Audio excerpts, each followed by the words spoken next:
जर पाहिली सर एवढी शांत उभा राहत नाही का हो सर? नाही, उभं हा? राहत शांत. ती शेळी जर तुम्ही पाहायला गेलं लगेच पळून जाते. हा. पण तुम्ही इथं जर पाहिलं तर शेळी एवढी शांत उभा राहिली. सगळ्या शाळा एकदम आणि शांत सगळे असतात. शांत उभा राहिले आणि बघा ना सगळ्या शेळ्यांकडे जर बघितलं ना तर समाधानी वाटतं. म्हणजे खाऊन पिऊन जसं समाधानी आहे तसं समाधानी वाटतं. आता तुम्ही पण समाधानी वाटू राहिले मला. काय चित्राला तकलीफ नसली की शेतकरी कधी पण क्या समाधानी बात आहे, असतात. क्या म्हणजे ते प्रॉब्लेम हा त्रास मध्ये असला ना चित्रा हा. शेतकरी डोक्यात टेन्शन असतं. अगदी बरोबर. ते आणि कधी हा नीट होईल, हा काय तुमचा होईल? मुख्य व्यवसाय.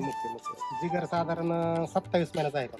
अच्छा म्हणजे 27. 27 महिन्याचा म्हणजे साधारण 12 दुनी 24 अडीच एक वर्षाचा आहे. हा, 2 दोन अडीच वर्षाचा आहे त्याच्यामध्ये. आणि ह्यांची वैशिष्ट्य जर पाहायला गेले कान बिन पाहायला गेले दूध देण्याची क्षमता म्हणजे ह्या सगळ्या गोष्टी तुम्हाला जाणून आल्या. दुसरी गोष्ट पचन बियांची क्रिया सगळी सुधारली. एकदम सॉफ्टच ना. दुसरी गोष्ट सर शेळ्यांच्या ह्याच्यात आलो तर प्रचंड वास येतो बघ सर बरोबर आहे हा, ना? वास हा? येतो. पण इथं कुठलाच वास येत नाही होताचा वगैरे वास येत नाही. आहे का नाही म्हणजे एकदम क्लीन असल्यासारखं वाटतंय. आता सरांनी जे हा. सांगितलं ना हा. सर मिल्क चार्जरचा मी काय जास्त आता झालो हा. सरांचे व्हिडिओ पाहिला की त्यांनी सांगितलं गोअमृत हा हा कसं आपलं शेळीचं अमृत तयार होणार आहे आणि त्याचा रिझल्ट आल्यानंतर पण डबल व्हिडिओ तुम्हाला मी बोलावणार क्या बात. त्या प्रोसिजर मध्ये जाईल मी हा. सध्या आपण ह्याला सगळ्या चारा पण आपण आहे ना वैदिकचा देतोय